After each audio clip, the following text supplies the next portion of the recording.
इस यात्रा को शुरू करने से पहले कृतज्ञता भगवान बुद्ध के प्रति, जिन्होंने आत्म अवलोकन का ये मार्ग खोजा। एस.एन. गोयनका जी के प्रति, जिन्होंने विपासना की इस प्राचीन विधा को आधुनिक युग तक पहुंचाया। और विलियम हार्ट के प्रति, जिन्होंने इन शिक्षाओं को द आर्ट ऑफ लिविंग के रूप में शब्द दिए। ये श्रृंखला उसी पुस्तक का एक चिंतनशील हिंदी सारांश है, लेकिन इसका उद्देश्य केवल पुस्तक को समझना नहीं, स्वयं को समझना है। आइए इस यात्रा को शुरू करें। अध्याय 1, दुख का प्रश्न। क्या आपने कभी सोचा है कि अगर आपके पास सब कुछ हो, धन, सम्मान, सुरक्षा, और फिर भी भीतर एक खालीपन महसूस हो, तो उसका कारण क्या होगा? क्यों कुछ लोग सब कुछ खो देने के बाद भी शांत रहते हैं और कुछ लोग सब कुछ पाकर भी बेचैन रहते हैं? क्यों? क्या दुख का कारण वास्तव में दुनिया है, या फिर कहानी कहीं और से शुरू होती है? नमस्कार, आप सुन रहे हैं इनर स्कैन, जहां हम केवल किताबों को नहीं पढ़ते, हम स्वयं को पढ़ने की कोशिश करते हैं।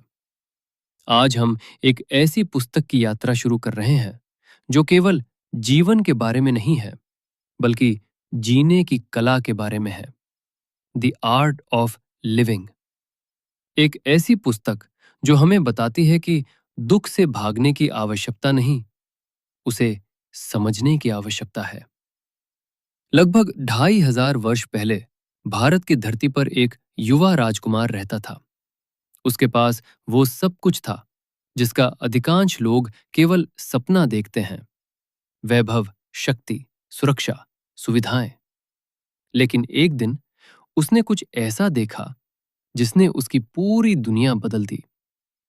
उसने एक वृद्ध व्यक्ति को देखा, फिर एक रोगी को, फिर एक मृत शरीर को, और पहली बार उसके सामने एक प्रश्न खड़ा हुआ। यदि बुढ़ापा, बीमारी और मृत्यु हर मनुष्य का भाग्य है, तो फिर इस जीवन का अर्थ क्या है? क्या केवल कुछ वर्षों की खुशी के बाद दुख की प्रतीक्षा करना ही जीवन है?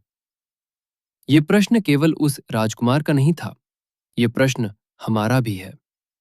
हम में से हर व्यक्ति किसी न किसी रूप में उसी प्रश्न का उत्तर खोज रहा है।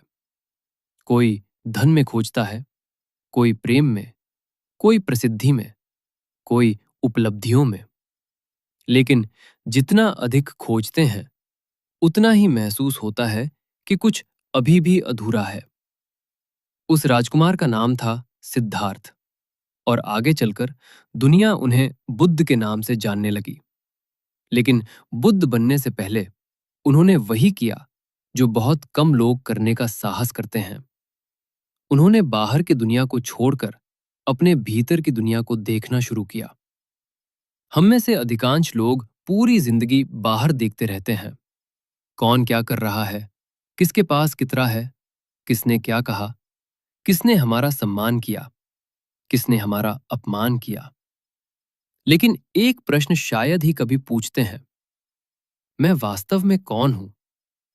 मेरा मन कैसे काम करता है? मेरे दुख का स्रोत क्या है? पुस्तक कहती है, जब तक हम स्वयं को नहीं समझते, तब तक जीवन को नहीं समझ सकते। और यहीं से इस पूरी यात्रा की शुरुआत होती है। कल्पना कीजिए, एक व्यक्ति समुद्र विज्ञान का महान प्रोफेसर है। उसने समुद्र पर सैकड़ों किताबें पढ़ी हैं, समुद्री धाराओं का अध्ययन किया है, लहरों का विज्ञान समझा है, जहाजों का इतिहास जानता है, लेकिन उसे तैरना नहीं आता। एक दिन वो जहाज पर यात्रा कर रहा है। अचानक तूफान आता है, जहाज डूबने लगता है। अब उसके सारे सिद्धांत, सारी डिग्रियां, सारी किताबें किसी काम की नहीं, क्योंकि जीवन बचाने के लिए जानकारी नहीं, अनुभव चाहिए। यही हमारी स्थिति है। हमने जीवन के बारे में बहुत कुछ पढ़ा है, सैकड़ों प्रेरणादायक वीडियो देखे हैं, हजारों विचार सुने हैं, लेकिन जब क्रोध आता है, हम बह जाते हैं। जब भय आता है, हम डूब जाते हैं। जब कोई अपमान करता है, हम जलने लगते हैं। जब कोई छोड़कर चला जाता है, हम बिखर जाते हैं। क्यों? क्योंकि ज्ञान सिर में है, लेकिन अनुभव अभी भी जीवन का हिस्सा नहीं बना।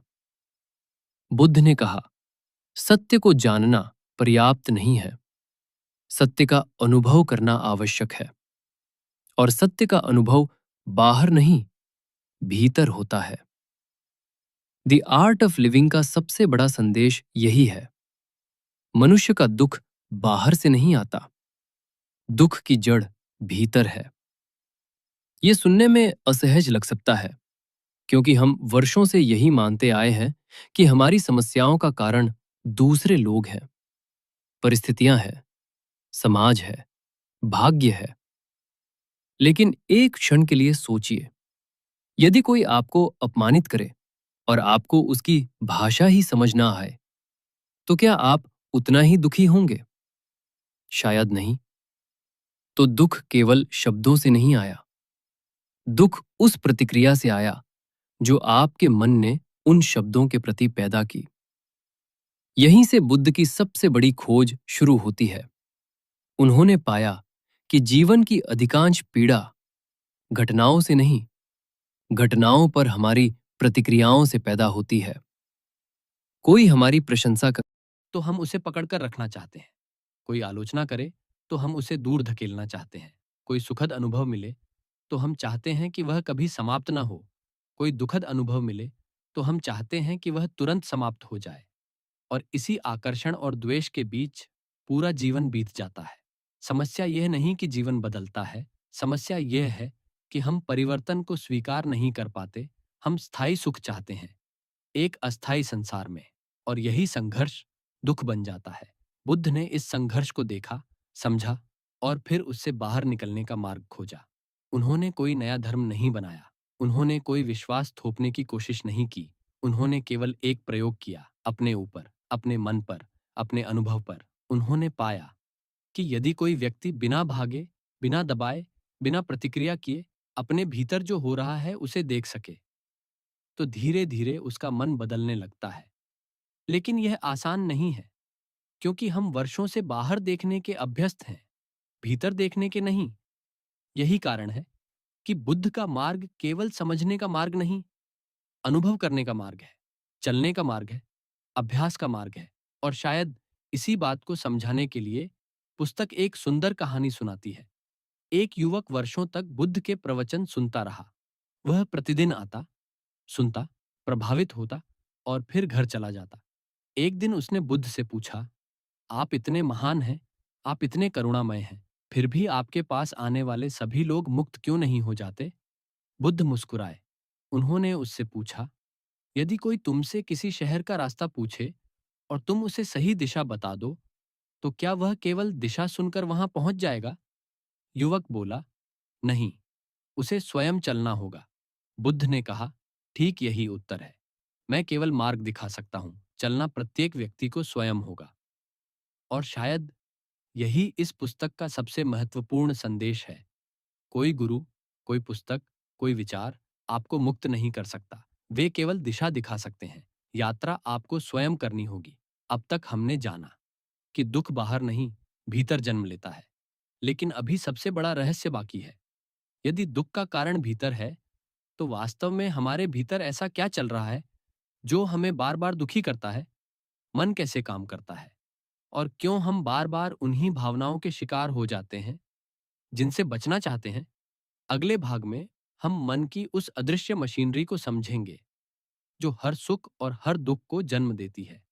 लेकिन उससे पहले आज कुछ मत मानिए, सिर्फ एक प्रश्न अपने साथ लेकर जाइए, क्या मेरे दुख का कारण वास्तव में बाहर है या कहीं वह मेरे भीतर छिपा हुआ है? मैं हूं इनर स्कैन। और याद रखिए, अपने भीतर देखो, सत्य वही है।